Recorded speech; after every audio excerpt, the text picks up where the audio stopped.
India కూటమి opposition parties అన్నీ కలిపి ఏర్పరచుకున్న ఒక కూటమి, ఒక అలయన్స్ ఇండియా కూటమికి సంబంధించిన అన్ని ఆపోజిషన్ పార్టీస్ ఈరోజు ఢిల్లీలో సమావేశమైనాయి అశోక హోటల్లో. అసలు యాక్చువల్గానైతే December 6th రోజు ఉండే వీళ్ళది 4th మీటింగ్. ఇది ఇప్పటి వరకు 3 మీటింగ్లు అయిపోయినాయి.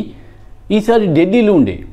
అయితే మమతా బెనర్జీకి, స్టాలిన్కు, తమిళనాడు ముఖ్యమంత్రి వీళ్ళందరికీ వాళ్ళ పర్సనల్ పనులు ఉండడంతో 6th రోజు క్యాన్సిల్ అయిపోయి ఈ రోజు అయింది. అయితే ఇప్పుడే వచ్చిన వార్త ఏంది అంటే ప్రైమ్ మినిస్టర్ క్యాండిడేట్గా, కన్వీనర్గా, ఇండియా కూటమికి కన్వీనర్గా మల్లికార్జున ఖర్గేను నియమించాలి, మల్లికార్జున ఖర్గేను ఎన్నుకోవాలి అని మమతా బెనర్జీ ప్రపోజ్ చేసింది. మమతా బెనర్జీ ప్రపోజ్ చేస్తే దానికి అరవింద్ కేజ్రీవాల్ ఢిల్లీ ముఖ్యమంత్రి కూడా దాన్ని సపోర్ట్ చేసిండు. ఇంకొక లీడర్ వైగో అంటారు, ఎండిఎంకే అధినేత, తమిళనాడు పాత లీడర్, ఒకప్పుడు తమిళ ప్రభాకర్కు, వెల్లుపిల్లై ప్రభాకరన్కు బాగా సన్నిహితుడు ఈ వైకో కూడా మల్లికార్జున ఖర్గేని సపోర్ట్ చేసిండు. ఎందుకంటే మల్లికార్జున ఖర్గే ఎస్సీ క్యాండిడేట్. ఇంక దేశంలో ఉన్న దళితులందరూ ఒకటైతారు, పూర్ పీపుల్, మైనార్టీలు, లోవర్ మిడిల్ క్లాసు అందరూ కూడా మల్లికార్జున ఖర్గేకు సపోర్ట్ చేసే ఛాన్స్ ఉంటుంది. ఇదే విషయం మల్లికార్జున ఖర్గేని కూడా అడిగితే ఆఫ్టర్ ఎలక్షన్స్ అయితే ముందు కానివ్వండి, తర్వాత ప్రైమ్ మినిస్టర్ క్యాండిడేట్ గురించి చర్చించుకుందాం, ఇప్పుడే మాత్రం ప్రైమ్ మినిస్టర్ క్యాండిడేట్ విషయం వద్దు అని జవాబిచ్చిండు మల్లికార్జున ఖర్గే. బహుశా కన్వీనర్గా మాత్రం ఉంటున్నాడు. ఇప్పుడు ఈ సమావేశంలో మెయిన్ ఇష్యూ ఏంది అంటే సీట్ షేరింగ్. ఈ ఇండియా కూటమికి ఉన్న ఒకే ఒక్క ప్రాబ్లం సీట్ షేరింగ్.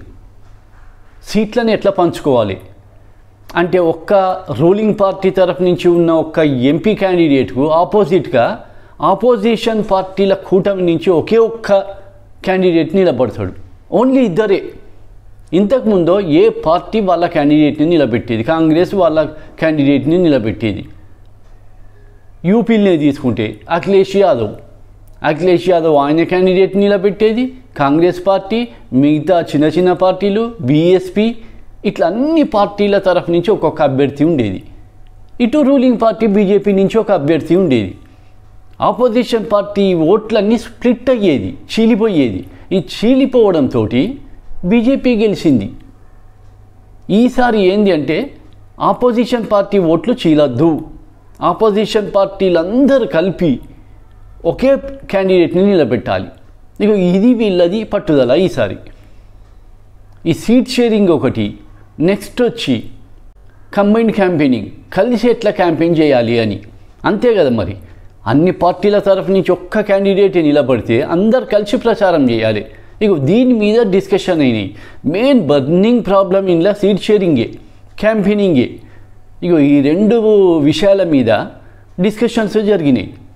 నెక్స్ట్ వచ్చి పార్లమెంటు సెక్యూరిటీ బ్రీచ్ జరిగింది కదా, 13th రోజు పార్లమెంట్లో స్మోక్ బాంబులేషన్లు 4 పిల్లలు కలిసి సెక్యూరిటీ బ్రీచ్ అంటే ఇక్కడ రక్షణ వ్యవస్థ ఫెయిల్యూర్ అయింది.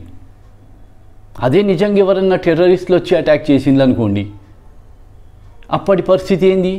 ఆరాంగా వచ్చిండ్లు, లోపలికి వచ్చి స్మోక్ బాంబులు వేసిండ్లు, టియర్ గ్యాస్ అనుకోరాదండి, అట్లాంటిది ఒకటి వదిలిపెట్టిండ్లు పార్లమెంట్లో. దీని మీద పార్లమెంట్ అట్టుడికిపోతుంది. అయితే రూలింగ్ పార్టీ ఏం చేసింది? బీజేపీ 141 మందిని ఆపోజిషన్ పార్టీలకు సంబంధించిన ఎంపీలను సస్పెండ్ చేసుకుంటూ వచ్చింది. ఈ రోజుకి అది 151 మందికి చేరింది. ఆపోజిషన్ ఎంపీలే పార్లమెంట్లో లేకుండా పోయింది, మొత్తం సస్పెండ్ చేసింది అందరినీ. బహుశా ఇది ఇండియన్ హిస్టరీలో ఫస్ట్ టైం అట. ఇంతమందిని కాలే, సమ్ 60 మెంబర్స్ చిల్లర. ఒకప్పుడు రాజీవ్ గాంధీ ఎప్పుడో కాంగ్రెస్ పీరియడ్ అనేది జరిగింది. ఇప్పుడు దానికి 200 మందిని సస్పెండ్ చేసింది రూలింగ్ బీజేపీ పార్టీ. ఇది దేశంలో ఇప్పుడైతే బర్నింగ్ ప్రాబ్లం. ఈ విషయం మీద కూడా ఇప్పుడు ఈ ఇండియా కూటమి చర్చించింది.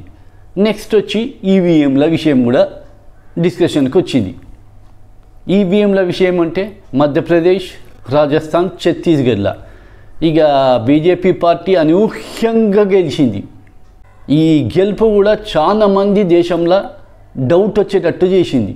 ఈవీఎంల ట్యాంపరింగ్ జరిగింది, ఈవీఎంల స్కామ్ జరిగింది, ఈవీఎంలను హ్యాక్ చేసిండ్రు అని ఇప్పటి వరకు అయితే Digvijay Singh Madhya Pradesh Congress leader, senior most leader, మధ్యప్రదేశ్లో ఒక ఉద్యమమే స్టార్ట్ చేసిండు. మొత్తానికైతే డెమాన్స్ట్రేషన్ ఇచ్చిండు, ఎట్లా హ్యాక్ అవుతాయి అని చెప్పి డెమాన్స్ట్రేషన్ ఇచ్చిండు. ఇటు అఖిలేష్ యాదవ్ దిగిండు, ఆయన అయితే ఒక 18,000 ఎగ్జాంపుల్స్ ముందు పెట్టిండట, ఎవిడెన్సెస్ 18,000 ఎట్లా ట్యాంపరింగ్ జరిగినాయని.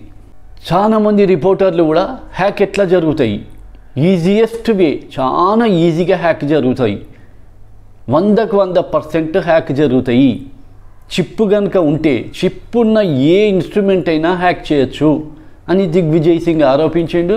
దిగ్విజయ్ సింగ్ మధ్యప్రదేశ్లో పెద్ద ఎజిటేషనే మొదలుపెట్టిండు. అక్కడ దేశం మొత్తం ఈ ఈవీఎంల మీద మోగిపోతుంది. దేశం మొత్తం కాదు, దేశం దాటి కూడా పోయింది. ఈ ఈవీఎంల వల్లనే బీజేపీ పార్టీ ఈ 3 రాష్ట్రాలలో ఇంత థంపింగ్ మెజార్టీతోటి గెలిచింది అన్నది ఆపోజిషన్ పార్టీల వాదన, కాంగ్రెస్ పార్టీ వాదన. ఇక దీని మీద కూడా డిస్కషన్స్ జరిగినాయి. ఇప్పటికైతే మల్లికార్జున ఖర్గే కన్వీనర్గా ఉండొచ్చు, ఇప్పటికీ ప్రైమ్ మినిస్టర్గా మాత్రం డిక్లేర్ చేయకపోవచ్చు మల్లికార్జున ఖర్గే క్యాండిడేచర్ను. అది ఆఫ్టర్ ఎలక్షన్స్ డిసైడ్ చేస్తారు. ఇది లేటెస్ట్ విషయం, ఇప్పుడు కంట్రీలో ట్రెండ్ అయ్యే విషయం ఇది.